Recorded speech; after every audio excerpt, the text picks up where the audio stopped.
Lyca production Subaskaran தயாரிப்பில் ஷங்கர் கமலஹாசன் கூட்டணியில் Indian 2 இன்று முதல் திரையரங்கில் வெற்றி நடைபோடுகிறது. Hola! Your dream vacation to Sri Lanka starts from rupees 24,999 only with GT Holidays, South India's #1 travel brand. முக்கிய நிகழ்வுகளை உடனுக்குடன் தெரிந்து கொள்ள ஆதன் செயலியை டவுன்லோட் செய்யுங்கள். டவுன்லோட் லிங்க் டிஸ்கிரிப்ஷனில் உள்ளது. இன்று நம்மோடு ஜேர்னலிஸ்ட் தஞ்சை அமலன் அவர்கள் இணைந்திருக்கிறார். வாருங்கள் பேசலாம். வணக்கம் சார். வணக்கம் மேடம். இந்தியன் 2 ரிலீஸ் ஆயிருக்கு. ஸோ பெரிய எதிர்பார்ப்பு இருக்கு. ஏன்னா ரொம்ப நாளுக்கு அப்புறம் சங்கர் அவர்களுடைய படம் வெளிவந்திருக்கு. ஸோ இந்தியன் 1 வந்து பார்த்தீங்கன்னா பயங்கர ஹிட். ஸோ நம்மளுடைய எல்லா ஃபேன்ஸ்கோட எல்லாம் திருப்தி பண்ணியிருக்காங்களா? எப்படி சங்கருடைய படம் எப்போதுமே பிரம்மாண்டமாக இருக்கும். ஸோ அந்த இந்தியன் 2 படம் எப்படி இருக்கு சார்? வழக்கமான ஒரு சங்கர் படமாக தான் இருக்குது. ஆனால் ஆஹா ஓஹோ அப்படின்னு சொன்ன அளவுக்கோ அல்லது சொல்கிற அளவுக்கோ இல்லை. ஆனால் தேவையான படம். இந்த இந்தியாவின் அது உலகத்தில் யார் பண்ணாலும் சரி, நிலத்தை வளத்தை கொளுத்த பிரிச்சாளிகளை மழை விழுங்கும் மகாதேவன்களை போட்டு தாக்கியிருக்கிற இன்னொரு வாட்டி போட்டு தாக்கியிருக்காரு சேனாதிபதி. அதில் வந்து நிறைய கஷ்டப்பட்டுருக்காங்க. அவர் மேக்கப் மட்டும் இல்லை, நிறைய கஷ்டங்கள் இருக்குது. ஒரு க்ரௌடு இதெல்லாம் பயங்கரமாக கட்டி மேய்க்கிற விஷயங்கிறது சாதாரண விஷயம் இல்லை. ஆனால் அங்கங்கே ஒரு சில இடங்களில் வந்து போர் அடிக்கிற மாதிரியான நம்ம ஒரு ஏதோ ஒரு பெரிய எதிர்பார்ப்போடு போய் உட்காந்துட்டோமோ, அதனால இந்த தொய்வுலாம் நம்ம கண்ணில் மாட்டுதோ அப்படிங்கிற மாதிரியான ஒரு இது ஃபீலை கொடுக்குது. ஆனால் ஓவரால் இந்த மாதிரியான படங்கள் வந்து வரிசையாக வரணும். இன்னும் எத்தனை இந்தியன் தாத்தாக்கள் வந்தாலும் இந்த இந்தியாவையோ இந்த மாதிரி கரப்ஷனையோ திருத்த முடியுமா அப்படிங்கிறது ஒரு கேள்விக்குறி தான். ஆனால் அப்படி ஒருத்தர் இருந்து அப்படி மக்கள் ஒரு மாறுறப்ப நல்லா தானே இருக்கும் அப்படிங்கிற மாதிரி ஒரு ஃபீல் இருக்குல்ல. அதனால இந்த படத்துக்கு நம்ம சல்யூட் அடிக்கலாம். அதான் எத்தனை முறை வேணாலும் இந்த படம் வரலாம், அந்த மாதிரி தான் இருக்குது. அப்படி இந்த படத்தில் ஒரு டயலாக் வரும். என்னென்னா, வீட்டுக்கு ஒரு மரம் வளர்ப்போம் அப்படின்னு சொல்லுவாங்க, வீட்டுக்கு ஒரு களை எடுப்போம் அப்படின்னு கமல் சொல்லுவார். ஏன்னா உன் வீட்டுக்குள்ளேயே கரப்ஷன் இருக்குது, உன் வீட்டுக்குள்ளேயே யார் ஊழல் பெருச்சாலின்னு தெரியாது, அதை முதல்ல அடையாளம் கண்டுபிடி அப்படிங்கிற மாதிரி ஒரு இன்ஸ்ட்ரக்ஷன் கொடுப்பார்.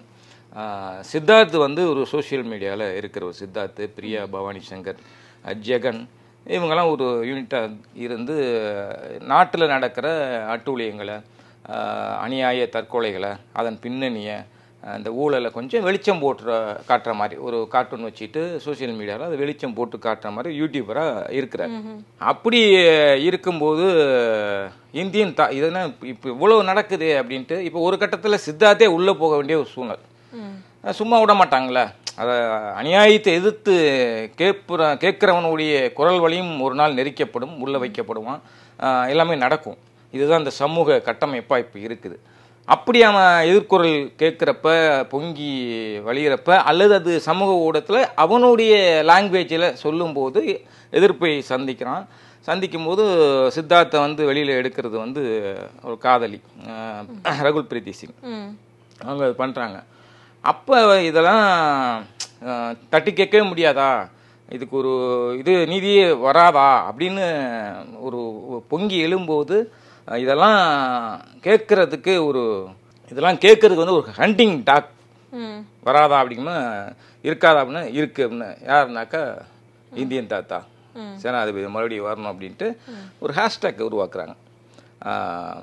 அதுதான் கம்பேக் இந்தியன் அப்படின்னு. அது வந்து இந்தியா முழுக்க அந்த ஹேஷ்டேக் பரவுது. இதெல்லாம் இந்த கரப்ஷனு, ஊழலால் நடந்த விஷயங்கள், தற்கொலைகள் இதெல்லாம் எடுத்து போட்டு இது பண்ணுறப்ப அதை இந்தியன் ஹேஷ்டேக் போகிறப்ப பயங்கர வைரல் ஆகுது.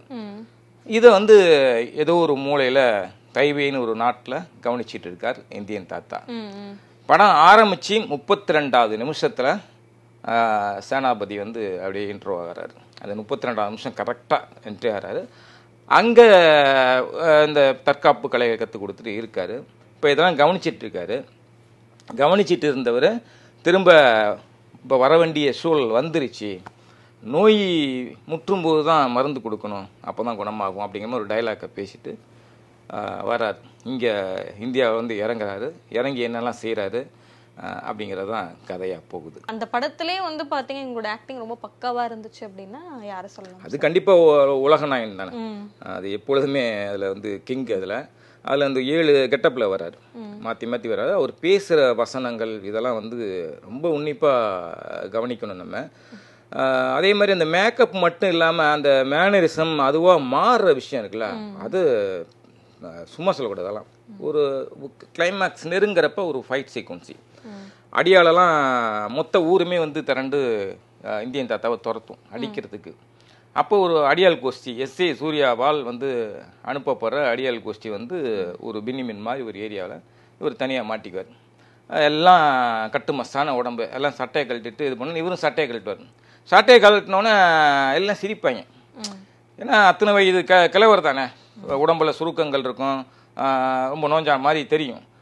ஆனால் கொஞ்ச நேரம் அப்படி கட்டாஸ் போட்டு அப்படி கராத்தை கட்டாஸ் போடுற மாதிரி இது போட்டு அப்படியே கொஞ்சம் கொஞ்சமாக பாடியை வெறப்பாக இது பண்ணுவார் பாருங்க, அங்கங்கே அப்படியே புடச்சிட்டு வரும்ல. அது வந்து ஒரு செயற்கையான விஷயமானாலும் ரசிக்க வைக்குது. பண்ணிவிட்டு அந்த இடத்துல நடத்துகிற ஒரு ஃபைட் இருக்குல்ல கமல், அது கமலால் மட்டும்தான் முடியும். அப்படி ஒரு ஃபைட் பண்ணியிருப்பார் அருமையாக. அதே மாதிரி சேசிங், அவர் துரத்துறப்ப நடக்கிற சேசிங் அதெல்லாம் ரொம்ப மெனக்கெட்டுருக்காரு, கஷ்டப்பட்டுருக்காரு. மேக்கப் மட்டுமே இல்லாமல் அந்த உடல் உழைப்பு அதை கொண்டு வரணுங்க. அது வந்து இன்னொரு உலக நாயன் தான் பிறக்கணும் அவரை அடிக்கிறதுக்கு. நிறைய பேர் வந்து சொல்றது என்னன்னா, ரொம்ப நாளுக்கு அப்புறம் படம் எடுத்திருக்காங்க, ஸோ கண்டிப்பா இது ஒரு பிரம்மாண்டமாக தான் இருக்கும், பெரிய ஒரு ஹிட் கொடுக்கும் அப்படின்லாம் சொல்லிட்டு இருந்தாங்க. ஸோ அந்த படத்தை அந்த அளவுக்கு திருப்தி பண்ணுச்சா? இன்னொன்று நெகட்டிவ் அப்படின்னா நீங்க என்ன சொல்லுவீங்க? இல்லை நெகட்டிவ் தான், அதான் சில இடங்களில் போர் அடிக்குது. அதாவது இவர் வந்து இந்த ஊழல் பேர்வழிகளை அது ஓப்பனாக சொல்ல போனால் ரொம்ப பூடகமாக சங்கர் வந்து வாட்ஸ்அப் ரொம்ப தைரியமாக துணிச்சலாக வந்து சில அதுவும் தோல் உரிக்கிறார். ஃபஸ்ட்டு ஓப்பனிங் சீனே தூய்மை இந்தியா திட்டம், இதாங்க க்ளோஸ் அப் போகுது கேமரா, தூய்மை இந்தியா திட்டம் பெரிய போர்டு. அப்படியே கேமரா கீழே இறக்குனாக்கா ஒருத்தன் யூரின் போயிட்டுருக்கான். அந்த போர்டு கீழே ரோட்டில் பொது கழிப்பிடம் கிடையாது, அங்கே யூரின் போயிட்டுருக்கான்.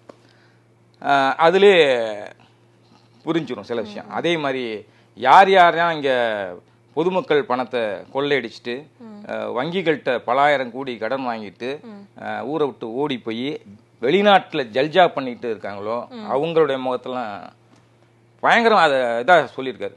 அது அந்த தோற்றம் முதற்கொண்டு ஓப்பனாக சொல்ல போனால் விஜய் மல்லையா, நீரவ் மோடி, இன்னும் சொல்ல போனால் அம்பானி வகைராக்கள், அது மாதிரி அந்த தோற்றம் முத கொண்டு அது காட்டப்படுது. சில அவங்களெல்லாம் கொலை செய்கிறப்ப பேசுகிற டயலாக் இருக்குல்ல, அதெல்லாம் வந்து உதாரணத்துக்கு வந்து ஒரு கல்வி ஊழல் செஞ்சுட்டு பெரிய ஆளாகிற அந்த ஆள் வந்து 2030 வந்து அந்த கேரக்டர் வந்து விண்வெளிக்கு போகிறதுக்காக இந்த ஸ்பேஸ் மாதிரி ட்ரைனிங் எடுக்குங்க. அங்கே அது உள்ள விவரம் போவார். நீ 2030 தானே உள்ளே போகணுன்னு சொன்னேன், அவ்வளோ லேட்டாக ஏன் இப்பயே போய் உன்னை அனுப்பி வச்சிடுறேன் அப்படிம்பாரு. அப்புறம் கொலை பண்ணுறப்ப இன்னொரு மாட்டர் தங்கத்திலேயே வாழ்கிற ஒரு கேரக்டர், கக்கூஸ் முத கொண்டு தங்கமாக இருக்கும்.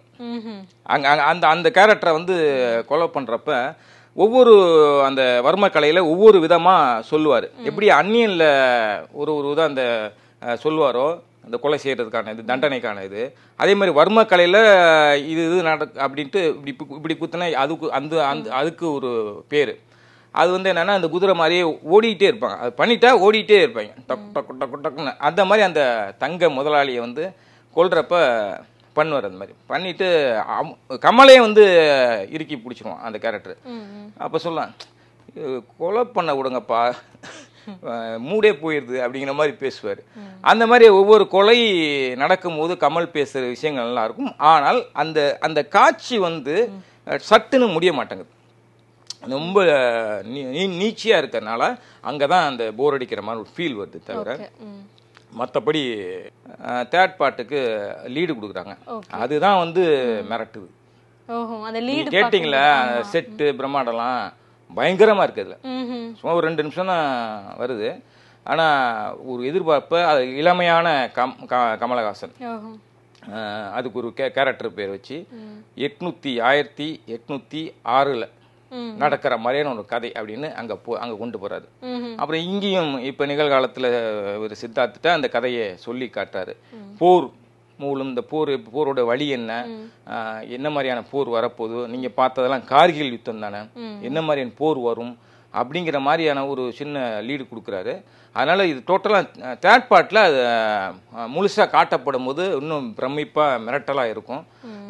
இந்த படத்தை பொறுத்தவரையும் தேவையான ஒரு படம். ஆனால் விறுவிறுவிறுன்னு கொஞ்சம் காட்சிகளை நகர்த்திட்டு இருந்தால் இன்னும் ரசிகர்கள் ஈர்த்திருக்கும். அது மிஸ் ஆகுதோன்னு ஒரு ஃபீல் இருக்குது. சார் அடுத்து வந்து எஸ்.ஜே. சூர்யா அவர்கள், சித்தார்த் அவர்களுடைய ஆக்டிங் எப்படி இருந்துச்சு, பாபி சிம்ஹா அவரோட ஆக்டிங்லாம் எப்படி இருந்துச்சு சார்? இல்லை, எஸ்.ஜே. சூர்யா வந்து இதில் கொஞ்சமாக தான் வர்றாரு. அவர் ஒரு ரியல் எஸ்டேட் முதலைய வராரு.